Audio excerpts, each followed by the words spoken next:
Today we will discuss about the synchronous counters. In previous lectures we discussed that for designing any synchronous counter we require the excitation table of the flip-flop that we are making use to design the synchronous counter. So what are the steps first of all we need to have so that we can design a synchronous counter is step 1. First of all, determine the number of flip-flops and the type of the flip-flop required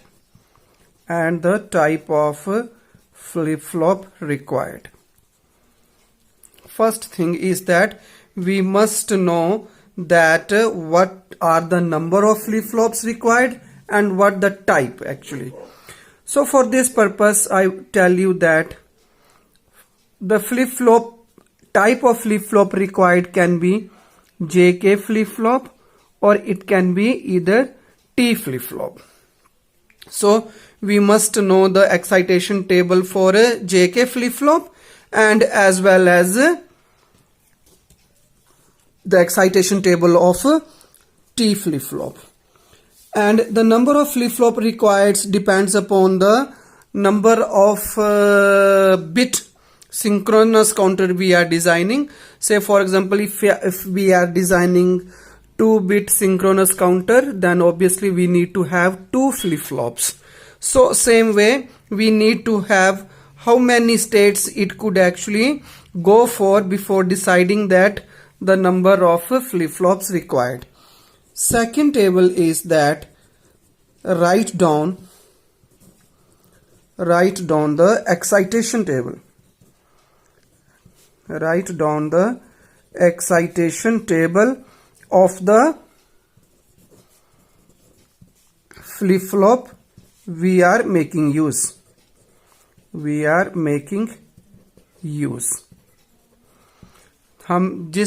type of flip-flop we are making use, we need to have the excitation table, and in previous lecture we did the excitation table for a JK flip-flop. Okay, now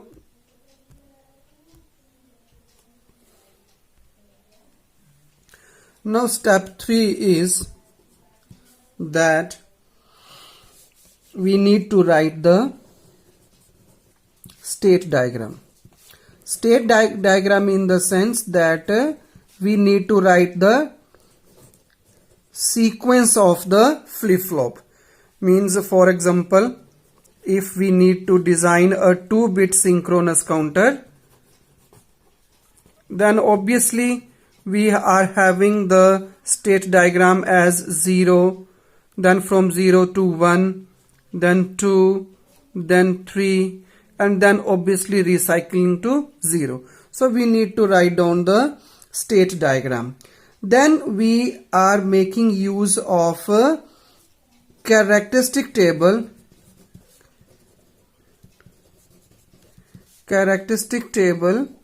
Using the excitation table. Suppose excitation table is ET. Using the excitation table, this we will discuss while we design a 2-bit synchronous counter.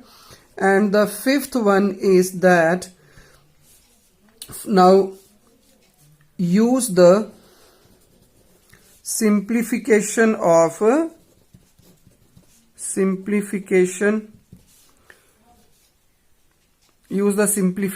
by Kmap to decide the values of the inputs for the flip-flops. Means the flip-flops we are making use, what could be the input for those flip-flops, that is actually being given by the simplification techniques of the Kmap. And obviously when all these things are done, these 5 steps are actually, then obviously if all these things are done, then draw the circuit diagram. This is the only technique we are to follow to design any synchronous counter. So in last lecture we discussed about the excitation for the JK flip-flop. Now here I would also let you know that the excitation table for JK for the T flip-flop. See, this is again the previous state, this is the next state, and this is the T input 0 0 0 1 1 0 and 1 1. So there is no change from previous state to next state, means T is equal to 0. And we know that whenever there is change from previous state to the next state, the value of T is always equal to 1. Here also change, so this is also 1. There is no change, so the value is 0. So actually these are the two flip-flops that we are making use. One is JK flip-flop and the other one is T flip-flop, and the excitation tables we discussed. Now the next we will discuss about one example by designing the 2-bit synchronous. Let us discuss how to design a 2-bit synchronous counter using JK flip-flop. Here we are given that we are to make use of JK flip-flop, and what the steps we discussed in the previous slide. We are designing this 2-bit synchronous counter according to all those steps. See, the first step is determine the number of flip-flops and type of flip-flop required.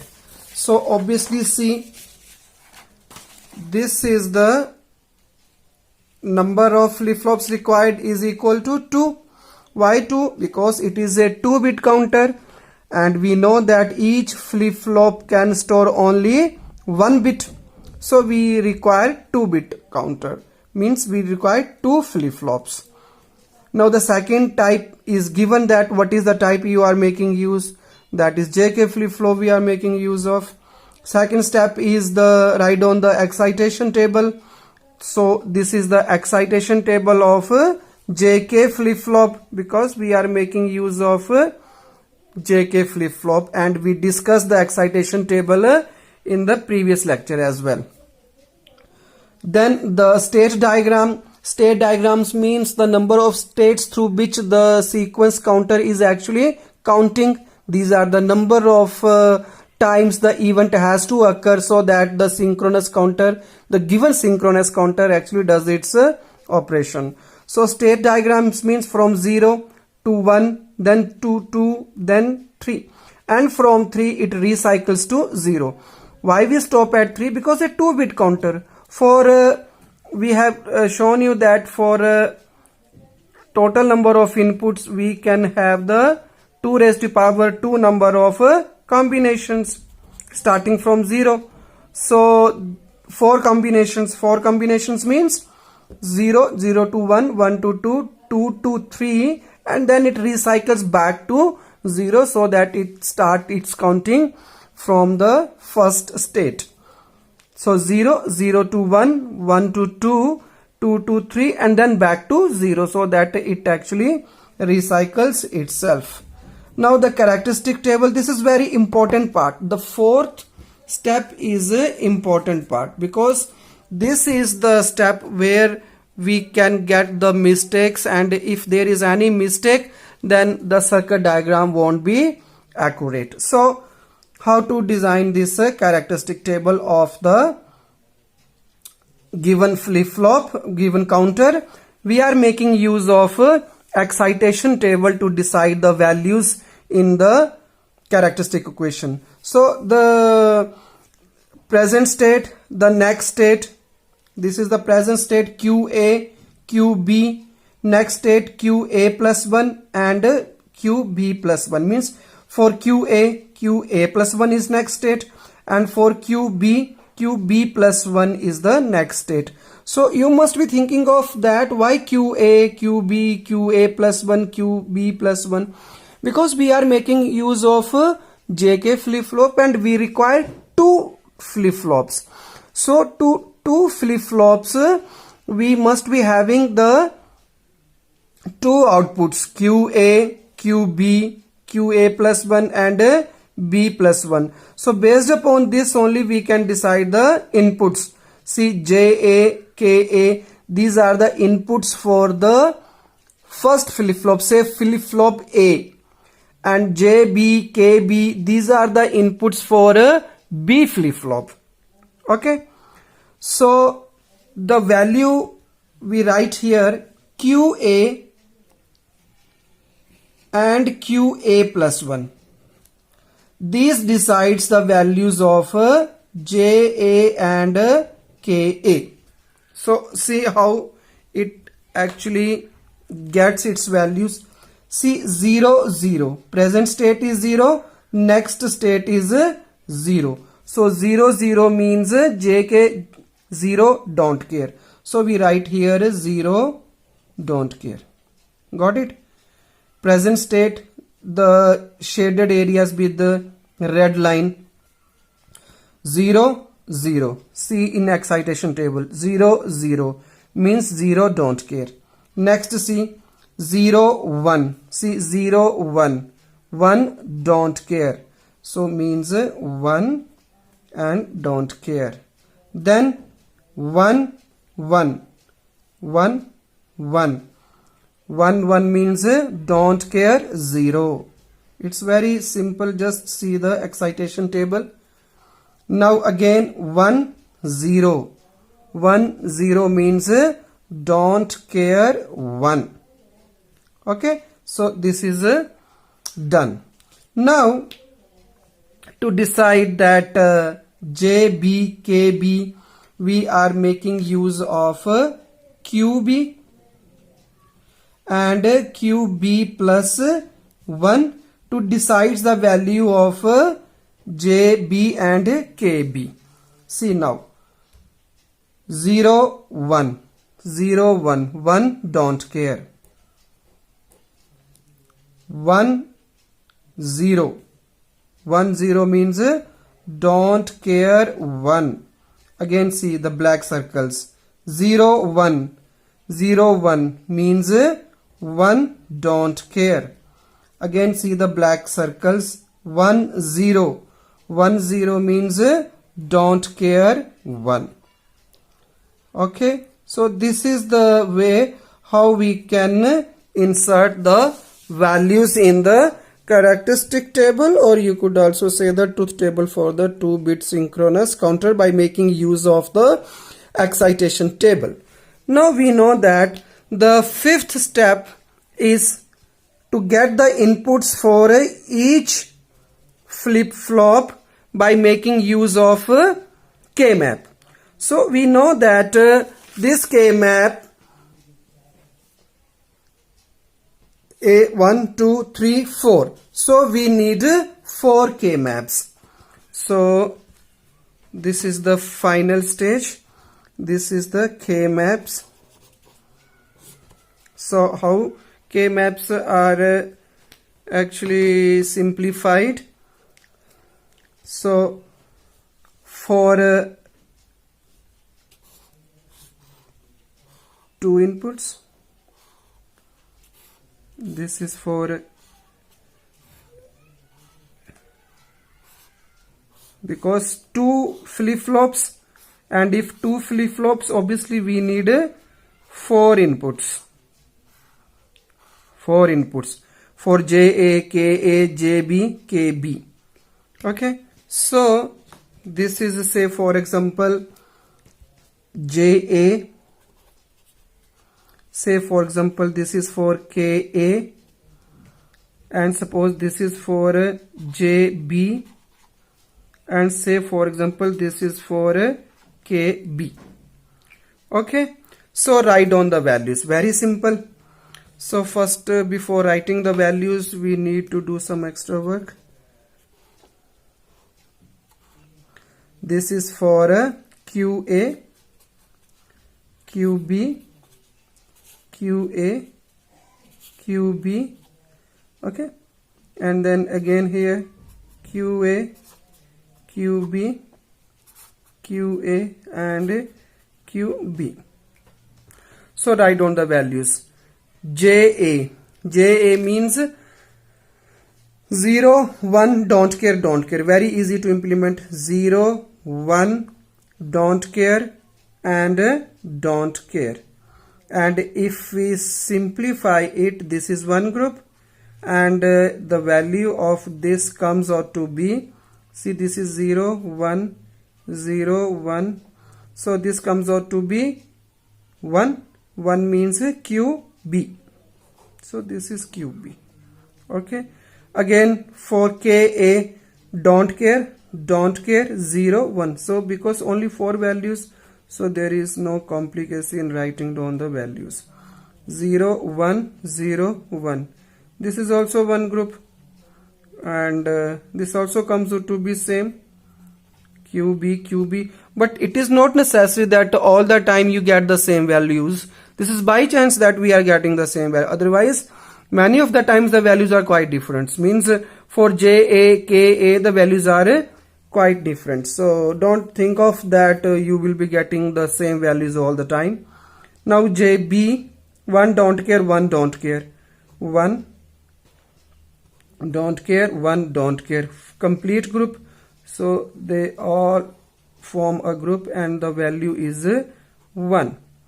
And this last value 0, 1, 0, 1. See, don't care, 1 and don't care, 1. This is again one group and if we solve it, the values comes out to be 1. So this is by chance that we are getting the same values. Same values we are actually getting. But it is not necessary that all the time we get the same values. Now the last thing is that we need to design the circuit diagram. So the final stage is to designing the circuit diagrams. In previous slide we simplified the Kmaps to get the values of JA is equal to QB, KA is also QB, JB and KB equals to 1. So these are the two flip-flops that we require. These are the inputs of JA, KA for this flip-flop and we name it as a flip-flop A. These are the inputs for B flip-flop. So we name it as a flip-flop B. So this is the clear, means the clear signal if there is any value before the counter starts its operations. So the purpose of this signal is to clear any previous value stored to the 0 so that it can operate in a efficient way. This is the clock that we are concerned about because this is the same clock pulse with the both